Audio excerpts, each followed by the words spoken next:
existindo. Eu não vou me alterar muito como pessoa no sentido de continuar tendo os mesmos sonhos e tendo a mesma busca pelo mesmo ideal. Só que agora eu tenho que ter muito mais responsabilidade. Um líder partidário é alguém que se pretende um líder que vai governar pessoas, inclusive governar adversários políticos. Então, a responsabilidade é maior, o senso, a noção de que minhas ações terão muita repercussão e muita responsabilidade, ela aumenta. Então, eu tenho que me tornar mais responsável e eu acho que estou tendo sucesso nisso. O Partido Missão ele se apresenta como uma alternativa política tradicional. O que ele tem de diferente dos outros partidos? Ele é um partido, antes de tudo. A maior parte dos partidos são legendas, ou seja, são cartórios que as pessoas têm que entrar para participar de uma eleição. E esses cartórios têm donos, esses donos estão lá para fazer negócios. Então, ninguém vai conseguir, ao vivo, me falar a diferença do PMDB pro União Brasil, pro PP, pro PSD. Tal. Ninguém sabe porque não há diferença. Pro PL também. Nós somos um partido de verdade, partido, vamos dizer, estrito senso mesmo, definição clássica de partido. Temos programa, se alguém não quer seguir a linha do partido, ela não pode ficar no partido, porque tem que ser assim, né? Uma pessoa, eu quero defender outra coisa no seu partido. Então você não tem um partido, você tem qualquer coisa. E somos formados por pessoas honestas e nós temos um senso de missão e de urgência, ou seja, nós sabemos que nós temos que entregar um Brasil muito melhor do que ele existe em pouco tempo. Tá? Nós não podemos gastar a nossa vida vendo o Brasil ser apenas um país de terceiro mundo. O partido ele fala em representar uma nova geração. O que isso significa na prática? Significa que o que a gente chama de geração Z, mesmo a geração millennial, a geração que faz parte, para quem está acompanhando a geração que... Quem nasceu de 82, 83 para frente, não dispõe de meios de ação concretos na sociedade, ou seja, não são os presidentes das empresas, os artistas mais respeitados, não são as pessoas que controlam, vamos dizer, os bancos, os partidos políticos, as posições políticas. A título de curiosidade, quem administra o Brasil é sempre alguém muito velho. Estavam falando em Lula versus Bolsonaro. Ambos têm muito mais do que 70 anos. Então, as gerações mais novas ficam sem espaço. E a ideia do nosso partido é entregar espaço e poder para essa geração mais nova. O que é Livro Amarelo? Livro Amarelo é o programa do Partido Missão, ou seja, é um conjunto de livros que nós lançamos com ideias para resolver os problemas do Brasil e tornar o Brasil um país muito desenvolvido até 2030. Renan, eu ando pelas ruas e eu vejo que a população ela está um pouco enjoada dessa polarização entre direita e esquerda, ou entre PL e PT. Você se vê como uma nova alternativa para a população? Sim, assim, eu acho que os dois... não existe nenhuma polarização em termos ideológicos. O PT e o Bolsonaro, eu não coloco o PL, porque PL é qualquer coisa. O PL é um partido que tem gente que está na base do governo Lula hoje. O Bacelar, lá da Bahia, ele é PL e ele é petista. Mas eles têm governos de centro. Então o PL e o PT são governos de centro, o Bolsonaro fez um governo de centro e o Lula faz um governo de centro. E são dois governos de centro ruins. Então eles são muito mais parecidos do que eles imaginam. Eu sou de direita, eu tenho um partido de direita e eu sou uma liderança de direita. O Bolsonaro fez um governo de centro, o Lula faz um governo de centro. O partido defende menos intervenção do Estado na economia. Como que isso funcionaria na prática no Brasil? Por exemplo, se você vai tentar abrir uma empresa, hoje no Brasil você precisa de uma série de documentos, demora, precisa de registros. Se você vai fechar uma empresa, é pior ainda. Se você vai contratar uma pessoa, é cheio de burocracia. Se você vai demitir, é pior ainda. O Estado está interferindo em todas as coisas que você faz para administrar a tua vida pessoal e as relações econômicas que você tem com o mundo. O que nós precisamos fazer? Alterar isso, facilitar, deixar mais leve. Então, menos burocrático. Muito menos burocrático, ter muito menos legislação como tem. Tá? O que a gente tem que fazer é o seguinte, em vez de ficar criando um monte de regra para uma pessoa abrir um negócio, vamos supor que você vai montar um posto de gasolina. Hoje você precisa de um monte de alvará e de documentos que você precisa obter das mais diversas entidades estatais e paraestatais que existem. Porque eles imaginam que você vai, na hora, sei lá, fazer tudo mal feito e você vai sujar lençol freático. Que tal de fazer diferente? Deixa as regras burocráticas fáceis, explica quais são as regras, deixa que o empreendedor aplique as regras, e aí, se ele não cumpriu as regras, ele vai ser preso. Mais fácil, né? Aumenta a pena, mas facilita o trabalho. Hoje a gente tem penas baixas, mas trabalho muito grande. É o pior dos mundos. É um dos países mais burocráticos, né? Com certeza. E isso se reflete no Brasil ser pouco competitivo. O que fazer para reduzir impostos sem comprometer políticas sociais? Basicamente, nós gastamos muito mal o nosso dinheiro, então há um conjunto de políticas sociais que são necessárias, elas têm que ser mantidas, mas eu não vou falar que super salário do judiciário é política social, então eu não vou manter. Eu não vou falar que renúncia fiscal de empresa que obtém benefício do governo é política social, então eu não vou manter. Eu não vou falar que a Zona Franca de Manaus é uma política social, então eu não vou manter. Eu não vou falar que certas injustiças orçamentárias na Previdência do Brasil, como por exemplo a dos militares, é justiça social, então eu não vou manter. Eu consigo cortar muito gasto, diminuir imposto, tornar o Estado brasileiro mais enxuto e manter certas assistências que são importantes de pé.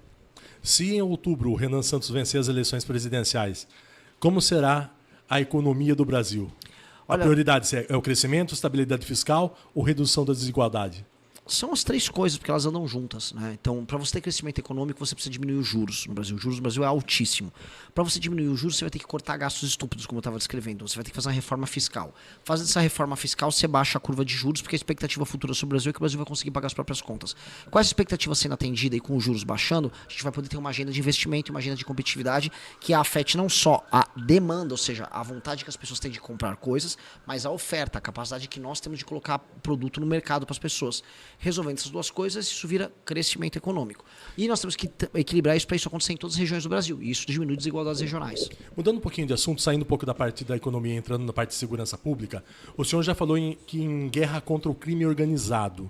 Que medidas concretas seriam adotadas num possível governo teu? O direito penal do inimigo, que é correlacionar e transformar... Você é advogado, né? Não, eu não terminei a faculdade. Eu comecei, não gostei, fiz muita política lá, mas achava o curso chato e não quis terminar, queria trabalhar logo. Eu era muito ansioso por empreender e fazer outras coisas. Mas, em resumo, direito penal do inimigo, que era uma equivalência entre facções criminosas e organizações terroristas, para você retirar direitos dos faccionados e tornar o direito rápido e muito rígido contra eles, mudar a lei de execuções penais, que hoje permite saidinha, progressão penal, e mudar as penas hoje, né? Os crimes nossos têm penas muito brandas e nós queremos que as penas fiquem mais rígidas. A gente até brinca às vezes, Ana, que a Suzane von Richthofen, ela praticamente matou os pais. Ela é acusada, né, de ter matado os pais. E ela sai a saidinha dela, Dia das Mães e Dia dos Pais. É bizarro. É um absurdo. Esse país é uma piada. Na verdade, institucionalmente, o Brasil virou uma piada. Uma coisa dessa acontecer é naturalmente uma piada. É sem comentários, como dizem, né? O modelo de segurança deve ser mais federalizado ou deve continuar concentrado nos estados? Eu acho que ele tem que ter... Ele pode ser federalizado... Quando a gente fala federalização, nos Estados Unidos chama-se distribuir para a base. Sim. Aqui no Brasil a gente fala que a federação assume. É o contrário um do outro, mas o que eu defendo, os estados podem ter certa autonomia para ter políticas penais, só que com um sarrafo muito alto. Por exemplo, eu estabeleci um sarrafo muito alto para todo mundo, mas se o estado de Santa Catarina quiser ter pena de morte, o Ceará não, beleza. O Santa Catarina tem pena de morte, o Ceará não. Só que em ambos lugares as penas têm que ser muito altas. Entendi. O Brasil vive uma crise de segurança, isso é fato, né? Principalmente nas grandes cidades. O que fazer para enfrentar essas facções e essas milícias que existem em alguns estados? Declaração de guerra contra elas, tomar as áreas que elas controlam, utilizar a inteligência para poder desmontar o aparato burocrático institucional envolvendo empresas que fazem lavagem de dinheiro para esses caras, tomada do Porto de Santos, que hoje é basicamente a porta de saída da droga do Brasil para o mundo, isso vai retirar faturamento do PCC, tomar todos os bairros, favelas, cidades que estão na mão do Comando Vermelho, destruir a sua liderança, prender e matar seus principais líderes, ou seja, fazer uma limpa geral nesses caras, e aí alterar leis que envolvem crimes comuns, tráfico de drogas, aumentando as penas, tornar a polícia mais efetiva, colocar câmeras nas principais cidades para reconhecer o rosto dos bandidos, e aí tornar, vamos dizer, a capacidade do Brasil de gerir lei e ordem muito mais efetiva, reduzindo, vamos dizer, a quantidade de mortos por 100 mil habitantes, que hoje no Brasil está em coisa de 22 a cada 100 mil, para pelo menos 1 a 2 a cada 100 mil. Essa semana, inclusive, foi a manchete do Jornal da Metropolitana de hoje, aumentaram o número de mulheres em busca de medidas protetivas. Praticamente 17,5% no estado de São Paulo. Esse aumento, como que trabalhar para que essas mulheres sejam representadas e sejam protegidas? Aumento de penas para quem comete crime. Veja, tudo que está envolvendo de crimes do Comando Vermelho ou um homem que quer estuprar uma mulher ou bate na mulher em casa, tudo é sobre lei e ordem. E o Brasil, ele pune, e quando consegue punir alguém, ele pune pouco e pune mal. Nós temos que punir muito e punir mais. Então, aumento de lei e ordem. Eu não acredito nessas... não, vamos fazer o seguinte, vamos reeducar os homens nas escolas, ensinar eles... Cara, não precisa muito disso, não. A melhor educação que tem é o cara entender que se ele fizer uma besteira, ele vai ficar preso por muito tempo. Você vai ver que o malandro vira bom moço rapidinho. Da parte internacional, do cenário internacional. Qual deve ser o papel do Brasil no cenário internacional nesse momento de crescente tensão na geopolítica? A gente viu aí os Estados Unidos atacando o Irã e o governo brasileiro até condenando esse ataque. Qual que é a sua opinião a respeito do assunto? Eu acho que o Brasil hoje ele não tem condição de discutir nada porque o Brasil está muito fraco. Se o Brasil permite que o Comando Vermelho e o PCC controlem boa parte das suas cidades, ele não tem condição de falar sobre o Irã. Ele não tem condição de falar sobre Israel, ele não tem condição de falar sobre a Ucrânia. Muito pelo contrário, o Brasil estava gastando muito tempo ultimamente falando de assuntos que ele não tem a menor condição de interferir. O Brasil é fraco, o Brasil não tem bomba atômica, o Brasil não está no Conselho de Segurança da ONU. Ninguém liga para a opinião do Brasil. E o Brasil só se queima dando essas opiniões idiotas que ele fica dando. Na época do Bolsonaro, ele ficava dando opiniões desnecessárias sobre mudar a embaixada do Brasil para Jerusalém, porque, sei lá, ia reforçar o status de Jerusalém como pertencente ao Estado de Israel. Sendo que nem os israelenses estavam pedindo isso pro Brasil. Era só uma babaquice do Bolsonaro. Já o Lula fica lá tentando defender o Putin, a Venezuela, o Irã, a todas as oportunidades que ele tem. Ou seja, é ridículo. O Brasil tem que focar em resolver a sua segurança interna, melhorar a sua competitividade, porque aí ele passa a ter parceiros comerciais melhores, e o Brasil tem que resolver os vizinhos dele, que estão basicamente exportando droga e gente para os Estados Unidos da América, ou seja, pacificar a América do Sul, ser o líder da América do Sul, e com base nisso se tornar um líder global para sentar na mesa com os principais países do mundo. O MBL apoiou Jair Bolsonaro em 2018.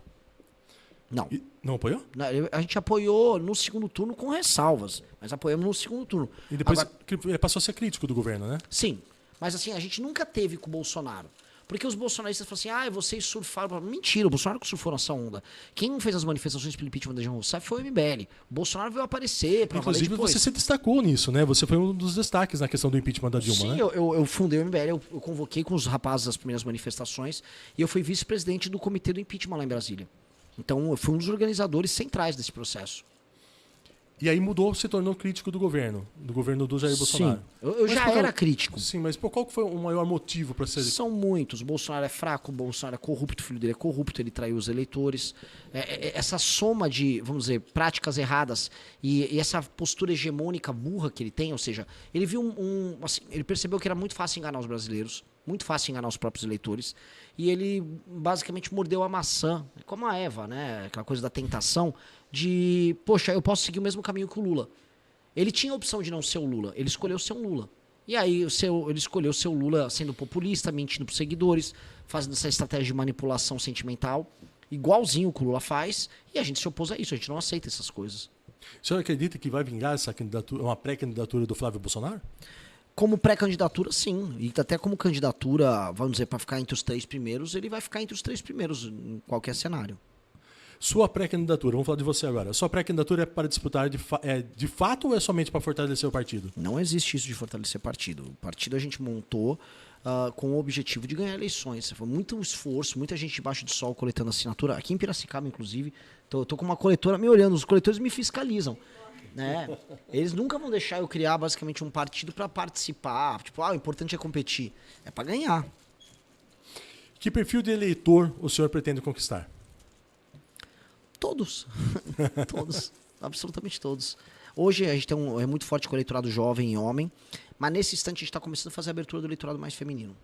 Inclusive no TikTok, o número de seguidoras... Inclusive é o maior colégio eleitoral, é o colégio feminino, sim. Né? Mas, por exemplo, eu vou muito melhor entre homens do que mulheres. Dito isso, no TikTok, o meu público já é igual homem e mulher. Então, há um processo de mudança. O Brasil precisa de uma reforma política urgente. Qual seria a principal mudança? Muitas, né? Com algumas coisas que eu faria. Eu trocaria o modelo proporcional de lista aberta, que é o que a gente tem, para o distrital misto. Certo. Então, um modelo que teria distritos, as pessoas poderiam votar em políticos do distrito, cada distrito elegeria um político, e, paralelamente, os partidos teriam uma lista fechada, montada pelo partido, com candidatos com voto de opinião. Isso ia tirar 2 tipos de político. O político tipo Tiririca, que eles tacam só para ter voto, e hoje esse político que é da bancada do Instagram, que eles ficam lá no Congresso, eles eu tô lutando contra o sistema, puxa um monte de gente e fica só gravando vídeo, tipo Nicolas Ferreira. Então, eu acho que isso é muito... É interessante, melhora a qualidade da representação, tanto localmente quanto em termos ideológicos.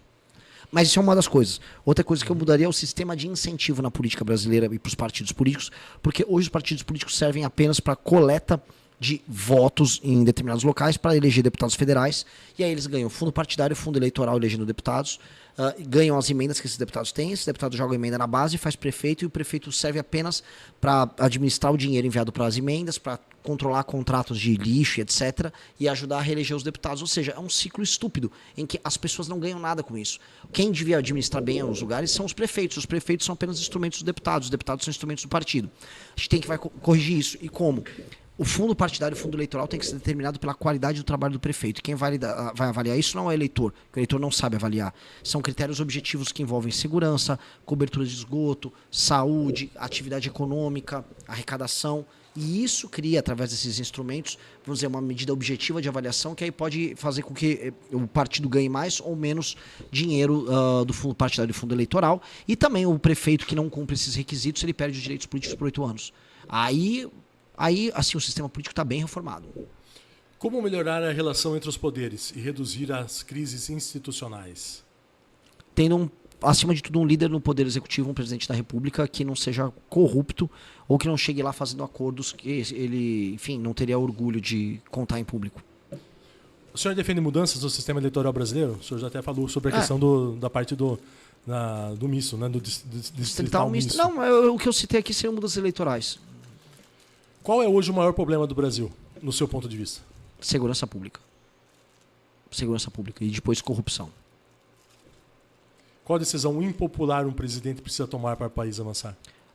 Mexer, especialmente agora, na aposentadoria de muitas categorias. Os militares são um deles. Outra medida é acabar com o modelo do Bolsa Família que existe para muita gente. Hoje o Bolsa Família atinge homens de 25 anos, marmanjos saudáveis que podiam trabalhar e estão botando dinheiro no bolso às custas de outras pessoas que estão ralando. O Bolsa Família passou a ser eleitoreiro, né? Lógico, mas ele sempre foi, mas ele passou a ser um instrumento de injustiça. Ou seja, hoje tem muita gente ganhando às custas do trabalho de outros. E nós vamos instituir frentes de trabalho em cidades que estão tomadas pelo Bolsa Família. Se é uma cidade que mais de 30% da população está vivendo de assistência, a gente vai instituir frente de trabalho e aí a gente vai contratar essa massa de homens e mulheres jovens e saudáveis para trabalharem para o governo. Eu até comentei contigo antes, o Renan já está preparado para viajar o Brasil todo? Olha, preparado eu tô. O problema é que, assim, as estradas que não estão preparadas, né? Para receber. Pô, assim, é muito precário. Tirando o estado de São Paulo, que realmente é muito bom. O estado de São Paulo é outra realidade. É outra realidade. Agora, o interior do Brasil, as estradas são uma piada. Tipo, assim, eu não sei quem vai me matar antes, um acidente de trânsito ou o Comando Vermelho nessas viagens. Espero que nenhum dos dois. Se eleito, qual seria a sua primeira grande medida no governo? Decretar estado de defesa. E o estado de defesa vai permitir que a gente entre nas favelas e nas áreas controladas pelo crime, que a polícia possa fazer incursão nas casas das pessoas para tirar os traficantes que se escondem, fazendo as pessoas de reféns. Vai permitir que a gente tenha meios operacionais para atuar, toque de recolher nesses lugares, para que a gente realmente destrua o crime organizado. E isso precisa começar no primeiro dia de mandato do presidente da República. Existe uma distância muito grande entre a população e o poder judiciário, o STF. Existem muitas críticas. O senhor concorda com essa maneira como é escolhido um ministro do STF, uma indicação presidencial? Ou o senhor acha que devíamos alterar essa escolha dos ministros? Eu acho que a gente fala muito sobre o STF e não por conta disso. A gente fala muito porque o STF ele tem muitas funções. A Constituição brasileira, ao tornar tudo, vamos dizer, matéria de discussão constitucional, deu ao STF muitos poderes, porque já que tudo é matéria constitucional, o STF fala sobre tudo. E também por ter colocado o STF como o tribunal, vamos dizer, superior na hora de discussões criminais, especialmente de políticos. Então, eles têm muito poder. A gente tem que arrancar esses poderes deles. Se a gente arranca esses poderes do STF, acaba com decisão monocrática, cria um foro próprio, particular, com desembargadores sorteados ao redor do Brasil, que vão ter um mandato de 1 ano para poder julgar políticos, você vai ver que o poder do STF é completamente esvaziado.